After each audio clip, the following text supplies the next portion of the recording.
अब देखो next again इस प्रॉब्लम को देखो। प्रॉब्लम में क्या बोल रहा है? प्रॉब्लम में बोल रहा है कि इंक्लाइंड प्लेन है, इंक्लाइंड प्लेन का एंगल 30 डिग्री है। इस इंक्लाइंड प्लेन पे हमने दो ब्लॉक को लाके प्लेस किया है। एक ब्लॉक का मास 8 kg है जिसको हम M2 बोल रहे हैं, जो दूसरा ब्लॉक है उसका मास 4 kg है जिसको हमने क्या बोला है? M1 से डिनोट किया है। 8 kg और इंक्लाइंड प्लेन के बीच का फ्रिक्शन μ2 है, 4 kg और इंक्लाइंड प्लेन के बीच का फ्रिक्शन μ1 है। फर्स्ट केस में μ1 की वैल्यू 0.2 दी हुई है, μ2 की वैल्यू 0.3 दी हुई है। सेकेंड केस में μ1 की वैल्यू 0.3 है, μ2 की वैल्यू 0.2 है। और इन दोनों ही केस में हमें फाइंड आउट करना है acceleration of both the blocks. तो देखो सबसे पहले हम ये चेक करेंगे कि दोनों ब्लॉक स्लाइड करेंगे या स्लाइड नहीं करेंगे। तो ब्लॉक कब स्लाइड करता है? ब्लॉक स्लाइड करता है जब थीटा ग्रेटर देन फाई होता है। अब थीटा ग्रेटर देन फाई होगा तो इसका मतलब tan theta greater than tan phi होगा वहां पे। अब टेन थीटा की वैल्यू कितनी हो गई? टेन थीटा हो गया यहाँ पे टेन 30 डिग्री, टेन 30 डिग्री हो गया 1/√3 और टेन फाई का मतलब क्या हो गया? टेन फाई का मतलब हो गया म्यू। 1/√3 का मतलब है 1/1.7 होगा नहीं हुआ। और म्यू जो है, म्यू की वैल्यू या तो 0.2 होगी या फिर म्यू की वैल्यू क्या होगी? 0.3 होगी। अब 1/1.7 अगर देखोगे तो ये वैल्यू अप्रोक्सीमेटली 0.5 या कुछ क्या होगी? 0.6 निकल के आएगी। देखो ऐसा होगा कि नहीं होगा वहां पे? तो 1 डिवाइडेड बाय 1.7 ये वैल्यू अप्रोक्सीमेटली वेरी वहां पे क्या होगी? 0.5 होगी। और ये वैल्यू, ये जो वैल्यू है ये वैल्यू म्यू से क्या है? ज्यादा है। तो थीटा यहां पे जो है वो ग्रेटर देन क्या है? फाई है। इसका मतलब दोनों ही ब्लॉक यहां पे क्या करेंगे? स्लाइड करेंगे। फिर अगर दोनों ही ब्लॉक स्लाइड कर रहे हैं तो ये चीज हमने काइनेटिक फ्रिक्शन में डिस्कस की थी कि जब कोई ब्लॉक स्लाइड करता है तो ब्लॉक पे हम फोर्सेस कौन कौन से शो करते हैं? इस डायरेक्शन में शो करते हैं mg sin थीटा, इस डायरेक्शन में n, इस डायरेक्शन में mg cos थीटा और इस डायरेक्शन में हमारा क्या होता है? फ्रिक्शन। और ये फ्रिक्शन क्या होता है? काइनेटिक होता है। ब्लॉक अगर स्लाइड कर रहा है तो एक्सेलरेशन कितना होगा? a होगा। अब बताओ a की वैल्यू क्या होगी? तो वहां पे हम नेट फोर्स लिख देते हैं। नेट फोर्स की वैल्यू क्या हो जाएगी? mg sin theta minus fk। देखो यही नेट फोर्स होगा कि नहीं होगा? अब नेट फोर्स को हम लिखेंगे m इंटू ए, किसके बराबर? mg sin theta minus fk का मतलब क्या हो गया? fk का मतलब हो गया म्यू इंटू n, और n किसके बराबर है? n है यहां पे mg cos थीटा के बराबर। m वाली टर्म मेरी कैंसिल आउट होगी और a कितना निकल के आएगा? g कॉमन ले लो तो रिजल्ट आ जाएगा sin theta minus mu cos theta. देखो ये कि नहीं है? तो अगर इंक्लाइंड पे कोई ब्लॉक स्लाइड कर रहा है तो उसका एक्सेलरेशन होता है g sin थीटा माइनस क्या होगा? Mu cos theta. अब हमें यहां पे कंसीडर करना है कि अगर ये दोनों ब्लॉक को हम इंडिविजुअली स्लाइड कराते तो एक्सेलरेशन कितना होता? क्लियर? दोनों ब्लॉक तो अभी कांटेक्ट में है, लेकिन मैं क्या बोल रहा हूं? मैं बोल रहा हूं कि अगर मैं दोनों ब्लॉक को इंडिविजुअली मूव कराता, तो उनका acceleration g sin theta minus क्या होता? म्यू cos थीटा होता। अब बताओ फर्स्ट केस की अगर हम बात कर रहे हैं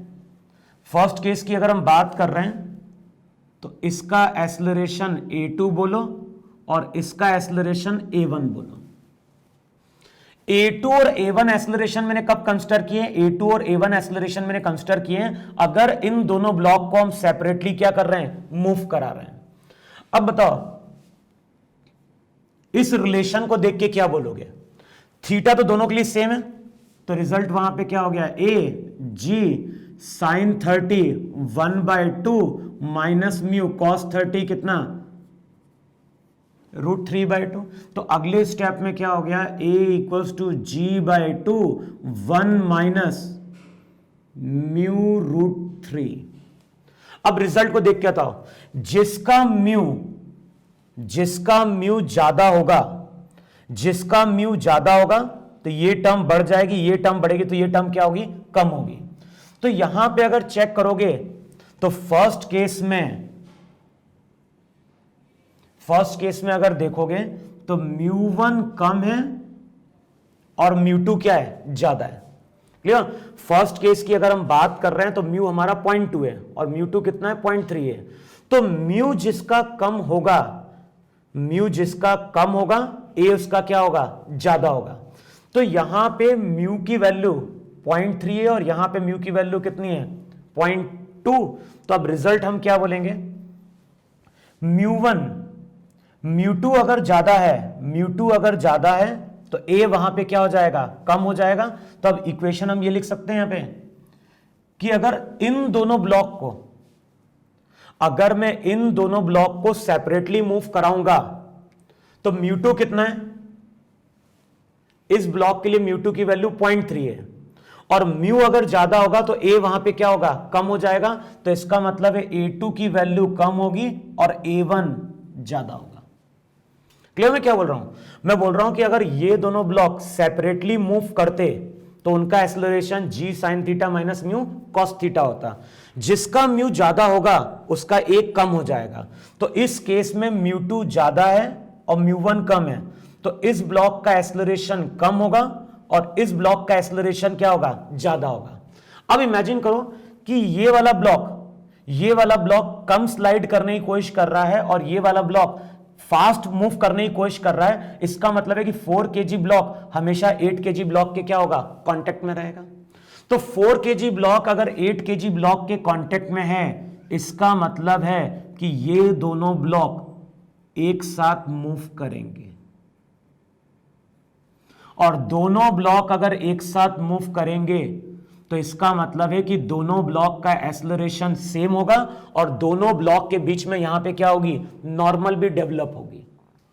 क्लियर? थोड़ा ध्यान दो इस क्वेश्चन के ऊपर। मैंने क्या बोला है, अगर इन दोनों ब्लॉक को हम सेपरेटली इंक्लाइंड प्लेन पे मूव कराते तो उनका एक्सेलरेशन ये होता है g sin theta minus mu cos theta होता। म्यू जितना ज्यादा होगा ए उतना क्या होगा, कम हो जाएगा। तो इस केस में म्यू क्या है, 0.3 है। तो इसका मतलब है कि इस ब्लॉक की स्लाइड करने की टेंडेंसी क्या है, या इस ब्लॉक का एक्सेलरेशन कम है और इस ब्लॉक का एक्सेलरेशन क्या है, ज्यादा है। तो जब मैं दोनों ब्लॉक को एक साथ छोड़ूंगा तो ये ब्लॉक क्या होगा, स्लोली मूव करने की कोशिश करेगा और ये ब्लॉक फास्टली मूव करने की कोशिश करेगा। तो 4 kg ब्लॉक हमेशा 8 kg ब्लॉक को क्या करेगा, प्रेस करेगा। और दोनों ब्लॉक अगर प्रेस कर रहे हैं एक दूसरे को, इसका मतलब है कि इन दोनों ब्लॉक के बीच में यहां पे नॉर्मल डेवलप होगी। क्वेश्चन में नॉर्मल कैलकुलेट नहीं करना है, लेकिन कई बार क्वेश्चन में नॉर्मल कैलकुलेट करने के लिए बोलता है। तो इस केस में दोनों ब्लॉक के बीच में नॉर्मल डेवलप होगी और दोनों ब्लॉक का एक्सेलरेशन क्या होगा, सेम होगा। अब देखो, अगर इन दोनों ब्लॉक को अगर मैंने सिस्टम मान लिया, अब दोनों ब्लॉक को मैंने सिस्टम माना है, दोनों ब्लॉक को अगर सिस्टम माना है तो इस डायरेक्शन में फोर्स कितना होगा, इस डायरेक्शन में फोर्स होगा m1 प्लस m2 12g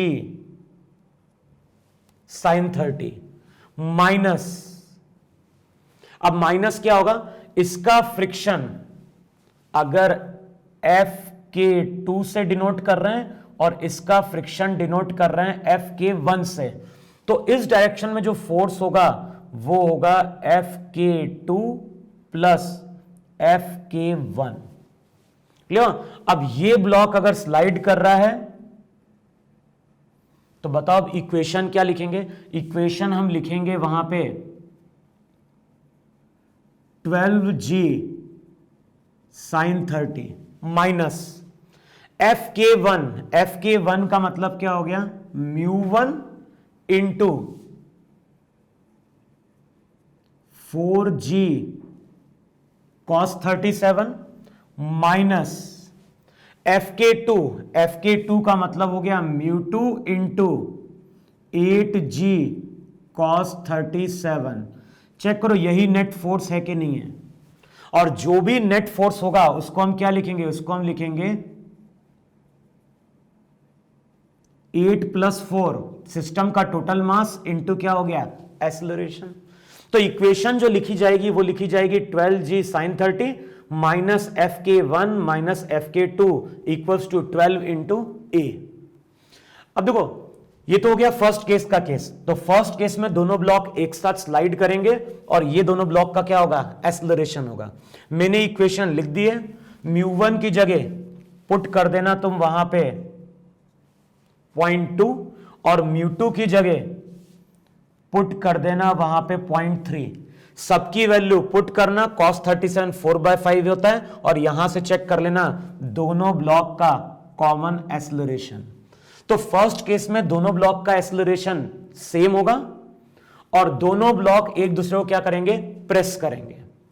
अब सेकंड केस में क्या हो रहा है, सेकंड केस में μ1 को उसने 0.3 कर दिया है और μ2 को क्या कर दिया है, 0.2 कर दिया है। अब बताओ अगर दोनों ब्लॉक को मैं सेपरेटली मूव कराऊंगा तो किसका एक्सेलरेशन ज्यादा होगा। तो रिजल्ट क्या है, जिसका म्यू कम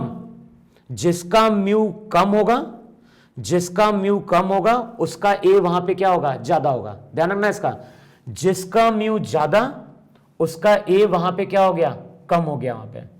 तो यहां पे म्यू किसका कम है, यहां पे म्यू 8 kg ब्लॉक का कम है और म्यू अगर कम होगा तो ए ज्यादा हो गया। इसका मतलब है कि अगर मैं इन दोनों ब्लॉक को सेपरेटली छोड़ूंगा तो 8 kg ब्लॉक फास्टली मूव करेगा और 4 kg ब्लॉक क्या होगा, स्लोली मूव करेगा।